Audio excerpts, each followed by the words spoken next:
Xin chào các khán thính giả thân yêu của Hà Thanh. Hôm nay chúng ta sẽ tạm gác lại những bộn bề để cùng nhau bước vào thế giới thần tiên của một câu chuyện mà chúng ta sẽ khám phá là Nàng Tiên Ốc. Đây là một câu chuyện cổ tích dân gian Việt Nam được yêu mến, kể về sức mạnh của lòng nhân ái và những phép màu bất ngờ mà nó mang lại.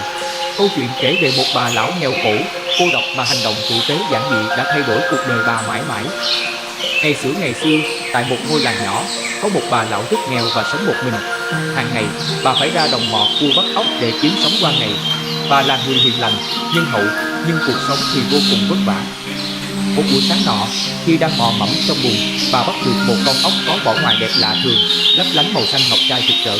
Nhiều người thấy ốc đẹp đã ngỏ ý muốn mua, nhưng bà lão cảm thấy thương yêu một cách kỳ lạ với vẻ đẹp của con ốc, đã không nỡ lòng bán nó đi để làm thịt. Thay vào đó, bà mang ốc về nhà, đặt nó cẩn thận vào một cái chum nước nhỏ trong sân, quyết định giữ lại làm bầu bạn. Từ ngày đó trở đi, một điều kỳ diệu bắt đầu xảy ra. Mỗi khi bà lão trở về nhà sau một ngày dài mệt mỏi ở ngoài đồng, nhà cửa đã được dọn dẹp sạch sẽ, vườn tược đã được nhổ cỏ và một bữa ăn nóng hổi, ngon lành luôn sẵn sàng chờ bà trên bàn. Điều này diễn ra ngày này qua ngày khác. Bà lão vô cùng thắc mắc và biết ơn, tự hỏi ai là người đã giúp đỡ mình. Một hôm, bà quyết định tìm hiểu cho rõ. Bà giả vờ đi làm như thường lệ, nhưng đi được nửa đường thì bà âm thầm quay lại và nấp sau bụi cây gần nhà để nhìn xem. Một lúc sau, bà thấy một cô gái xinh đẹp, rạng rỡ như tiên dáng trần, lặng lẽ bước ra từ chum nước. Cô gái mặc bộ áo lụa màu xanh nhạt, nhanh nhẹn và khéo léo bắt đầu dọn dẹp nhà cửa và chuẩn bị bữa ăn. Thì ra đây chính là Nàng Tiên Ốc.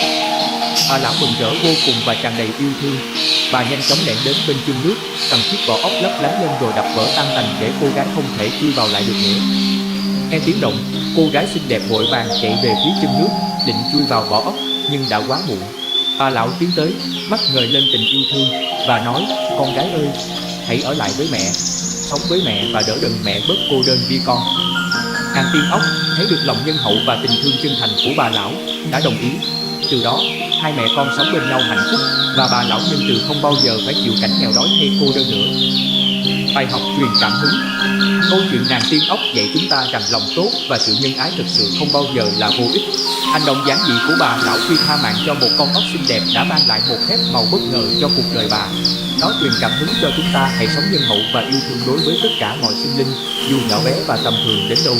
Khi ta mở lòng giúp đỡ người khác, dù là con người hay muôn loài, ta sẽ tạo ra một làn sóng thiện lương mà thường sẽ quay trở lại với ta bằng những cách tuyệt vời và bất ngờ. Một trái tim đầy lòng nhân ái sẽ luôn tìm thấy phần thưởng xứng đáng. Hy vọng câu chuyện này đã mang lại cho các bạn những giây phút thư giãn và nhiều bài học bổ ích. Nếu yêu thích nội dung này, hãy để lại bình luận và chia sẻ video. Hẹn gặp lại các bạn vào khung giờ kể chuyện quen thuộc lần sau.